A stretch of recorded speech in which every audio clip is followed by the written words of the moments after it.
You think the storm comes before the shift. But what if it arrives right after the light breaks through? There is a sacred moment in every transformation where fear doesn't whisper. It roars.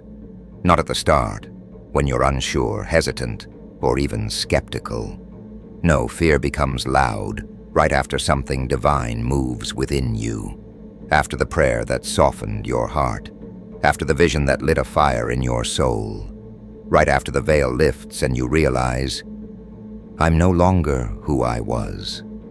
Just as you begin to feel aligned with your higher purpose, when your spirit whispers, yes, this is the path, a familiar discomfort returns. The body tightens, the thoughts accelerate, the mind begins to ask questions it didn't dare ask before. What if I'm wrong? What if I fall again? What if nothing changes? It feels like you're regressing, as if the clarity you received moments ago is slipping through your fingers. But let me say this clearly. You are not falling behind. You are crossing a threshold. What you are experiencing is not spiritual failure. It's the divine friction between two realms of identity, the old you being unraveled and the new you being formed. It's the trembling of your soul shedding outdated codes of survival and trying to breathe in a new atmosphere of truth. This is where many retreat, not because they aren't ready, but because they mistake spiritual labor pains for misalignment. They interpret the tension as a sign to turn back. But spiritually, this is birth. You are not broken. You are being reassembled. Here's the paradox no one talks about. The moment you come closest to divine alignment is often the same moment your nervous system cries out the loudest. Not because you're off track, but because you are departing from everything your body once called safe, even if that safe was small, fearful, or unworthy. This is what Scripture refers to as the renewing of the mind. Not a gentle walk, but a burning away. Not comfort, but consecration. You are not just making a new decision. You are becoming a new vessel. So when fear comes knocking right after clarity, don't rush to shut the door. Sit with it. Look it in the eye and say, you are not my master. You are the echo of who I used to be, and I bless you, for you are proof that I am no longer living there. This is the beginning of holy alignment, not the absence of fear, but the presence of courage. The war isn't between good and evil.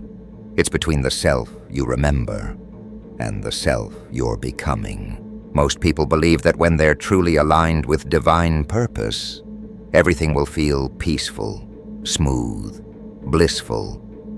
But that's not always true. In fact, the closer you come to your God-given expansion, the louder the resistance inside your body becomes. This resistance is not sin. It's not sabotage. It's survival. The body was designed to protect you. Your nervous system, your hormones, your muscle memory. They're loyal not to your dreams, but to your past. They interpret anything unfamiliar, even holy, as unsafe. This is the paradox of transformation. While your spirit rejoices at the threshold of a new timeline, your biology panics. It doesn't know the difference between danger and destiny. It only recognizes disruption. You pray for abundance, and your chest tightens. You visualize freedom, and your jaw clenches. You declare healing, and your stomach knots up. This is not a failure of faith. It is a sign that you are crossing spiritual territory your body has never walked before. And like a traveler adjusting to a new altitude, your system needs to recalibrate. This recalibration isn't instant. It's a process. It's what Paul described as the groaning of the flesh while the spirit ascends. And in modern language, it is the tension between your subconscious programming and your conscious choice. Here's what you must understand. Your nervous system is not resisting your dream. It's responding to a lack of familiarity. Like a child clinging to a fading nightlight, your body reaches for what it knows: certainty, patterns, repetition, even if those things kept you in suffering. It's the same reason a prisoner, after years in captivity, can feel anxious in open fields. Freedom feels unsafe when you've only known cages. Love feels risky when you've only known survival. Expansion feels like danger when your nervous system is trained to find safety in limitation. This is where many people stop. They think, if I feel fear, I must be out of alignment. But the truth is the opposite. The fear is evidence of movement. It's a sacred tremble. It's the sound of walls collapsing, of inner software being rewritten. Your subconscious is being asked to serve a new master, not the master of fear, but the master of faith. In these moments, emotional regulation becomes a spiritual practice. You are not just calming yourself. You are reteaching your body what peace feels like. You are introducing your breath to trust. You are rewiring your biology to carry the vibration of your destiny. Joe Dispenza says, your body responds to your thoughts as if they were real events. That means your body doesn't know you're not actually being chased by a lion. It reacts the same way whether you're running for your life or imagining failure. That's why staying present during fear is powerful, because presence is proof of dominion. So when the shaking begins, when your old identity screams for you to come back, don't run, don't numb, don't override. Place your hand over your chest and whisper to yourself, I know this feels new. I know this feels unsafe. But we are not in danger. We are just growing. You are not betraying your biology. You are baptizing it into a new timeline. What if fear isn't pushing you away from God's plan, but pointing you toward it? We've been taught that fear means something is wrong. That when we feel resistance, unease, or doubt, we've somehow stepped out of alignment. But that's not always spiritual truth. Sometimes fear is not a sign of misdirection. It's a sign of departure. Departure from what? From smallness, from bondage, from identities that were never authored by God. When you begin to shift into your higher timeline, the one your spirit has already seen but your body is just now learning to trust, fear doesn't mean you've gone astray. It means you're moving. It means the old framework is crumbling and your nervous system is feeling the aftershock.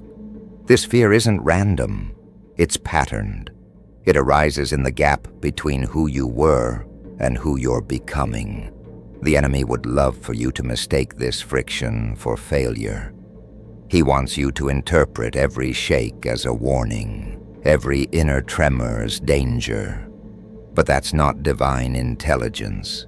That's conditioning. And you are not called to live by reaction. You are called to live by revelation. Fear is not your enemy. It's your indicator. Just like pain lets you know a bone is healing, fear can be the sensation of your soul outgrowing an old shell. It's the residue of the familiar being dislodged by divine possibility. Paul said, "Be transformed by the renewing of your mind." But he never promised the renewal would be painless. Here's the truth. The stronger the calling, the more your flesh will protest. The higher the elevation, the more your ego will tremble. But trembling is not a stop sign. It's a sign of holy traction. You don't need to force yourself into peace. You don't need to pretend the fear isn't there. You simply need to stay with it, without becoming it. Sit beside your fear like Christ sat with the broken. Observe it without judgment, and tell it gently, "You are welcome here, but you do not lead here." That is the spiritual difference. Not that fear disappears, but that it loses its authority. You're not being sabotaged by darkness. You're being summoned to integrate what was once unloved. As you begin to rise, something strange may happen. You start stepping into love, and suddenly shame whispers. You speak abundance, and scarcity echoes. You move toward freedom, and guilt surfaces like a shadow behind the light. This is not regression, it's resurfacing. You are not being punished for your growth. You're simply witnessing what was buried beneath your survival. Because every time you leap toward the future God showed you, every fragment of the past that never felt safe enough to speak starts to rise. This is the real quantum test, not just visualizing new timelines, but being willing to hold space for every part of yourself that wasn't allowed to exist in the old one. The subconscious is not resisting because it hates you. It resists because it was programmed to protect you from abandonment, rejection, humiliation. It resists because once it learned, if I shrink, I stay safe. If I please, I stay accepted. If I go numb, I survive the pain. And now that you are healing, these protective parts don't vanish. They activate. They appear as fear, jealousy, insecurity, anxiety, not to destroy you, but to ask, are we really safe to let go of who we used to be? This is what Carl Jung meant when he said, until you make the unconscious conscious, it will direct your life and you will call it fate. Shadow work is not trendy, it's sacred. It is the process of seeing what survival forced you to silence. And in the realm of the spirit, this work is not optional. It is the path to wholeness. Here's the spiritual revelation. The shadow isn't trying to pull you backward. It's trying to join you. It's the orphaned self wanting to come home. You were never meant to ascend without your wounds. You were meant to redeem them, not to drag your pain into the future, but to transmute it through love. When you suppress your shadow, you leak energy through internal war. But when you hold it in compassion, your signal becomes whole. You're no longer split between versions of self. You are integrated, and that's when your frequency stabilizes. Because the field doesn't respond to your performance, it responds to your coherence. Imagine this. You're standing at the edge of a breakthrough. Fear rises. Old thoughts emerge. But instead of suppressing them, you breathe. You turn inward. You say, I see you. I remember why you exist. But I am not that child anymore. I am not that prisoner. I am not that pleaser. I am the new creation, and you are welcome to walk with me. But you cannot lead. That is spiritual maturity, not killing the parts of you that once kept you alive, but leading them with gentleness into a higher vibration. This is what it means to be whole. This is what it means to be ready, not that you have no shadows, but that you've stopped abandoning them. What if emotional regulation isn't just self-care, but spiritual warfare? Many seek transformation through vision boards, affirmations, and declarations of faith. These are good tools, but when the body begins to shake, when panic rises without warning, when old fear tightens your breath, you need more than mindset. You need devotion, because true alignment doesn't come from what you say once. It comes from what you return to again and again. Emotional regulation is not about suppressing emotion. It's about staying conscious inside it. It's about being the calm eye of the storm, the rooted soul in the chaos of transition, and that is holy work. Why? Because when fear rises, most people either collapse, react, or spiritual bypass. They run, they perform, they quote scripture while denying what their body is screaming. But God is not offended by your nervous system. He designed it, and He's inviting you not to shame it, but to shepherd it. Regulation is not perfection, it is presence.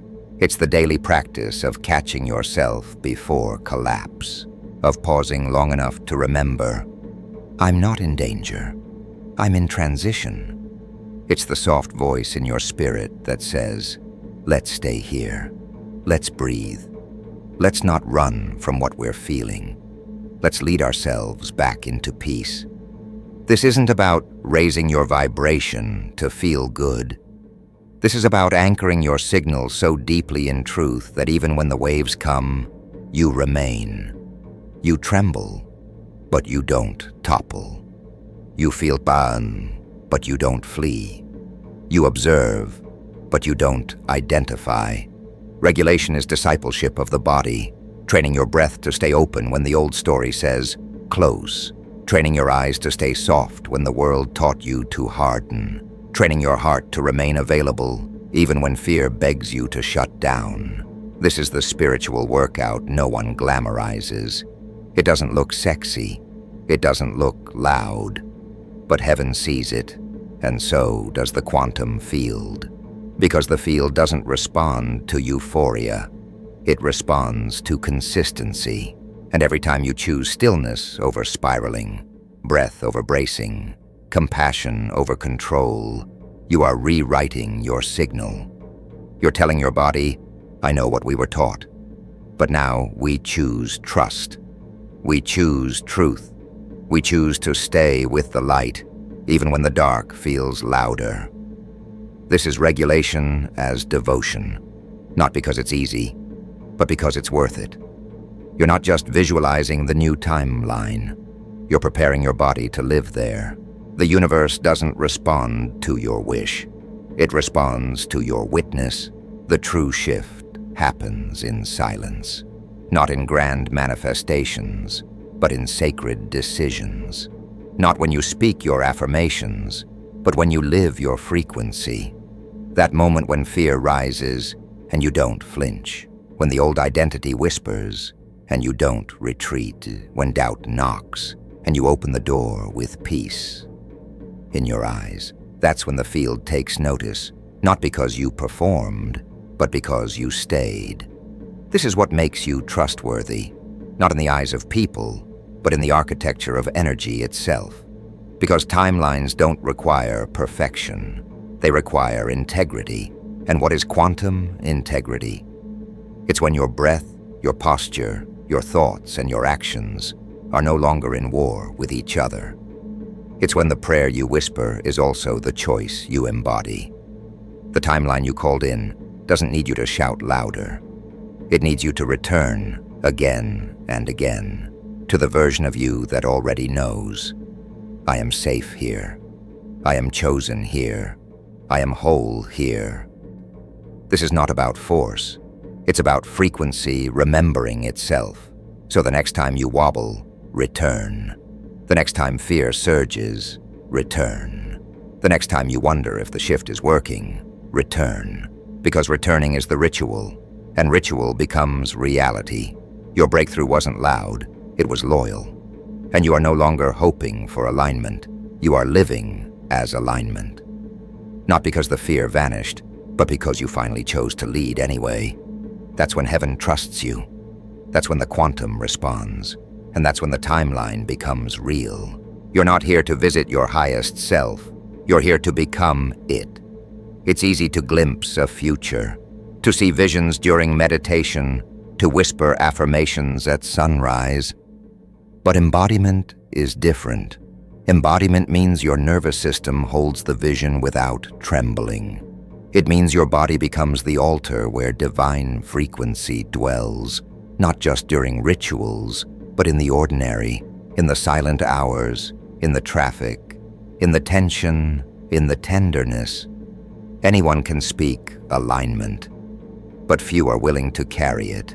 Why? Because it's heavy. Not because it's burdensome, but because it's real.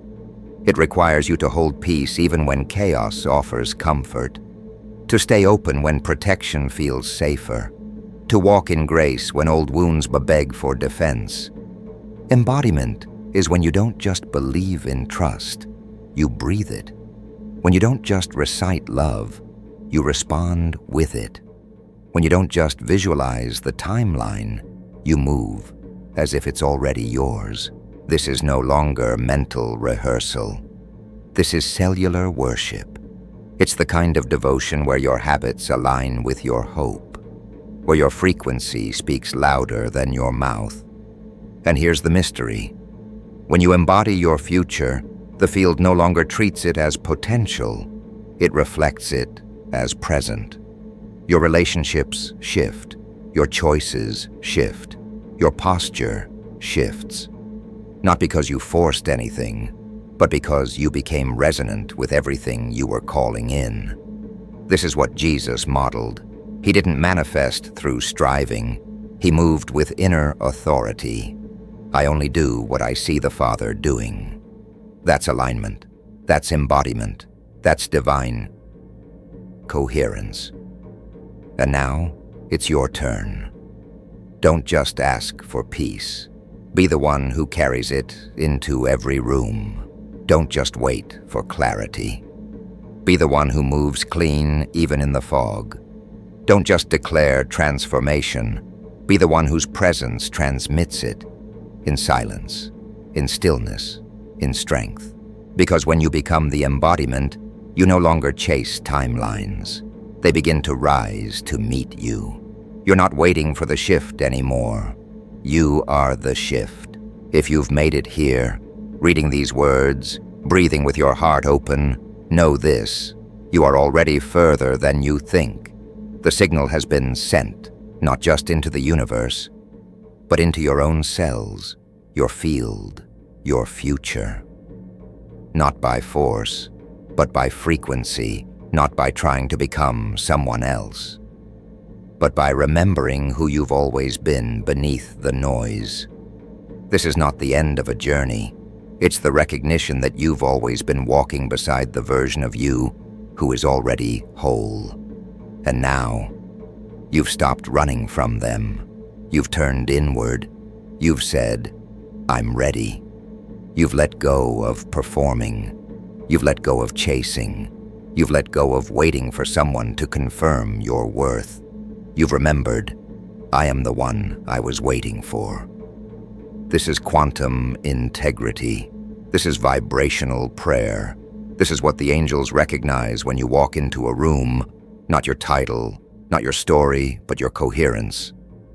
So breathe deep, walk slow, and trust that heaven has heard you, not because you screamed, but because you aligned. Your presence is now a transmitter. Your silence is now a signal.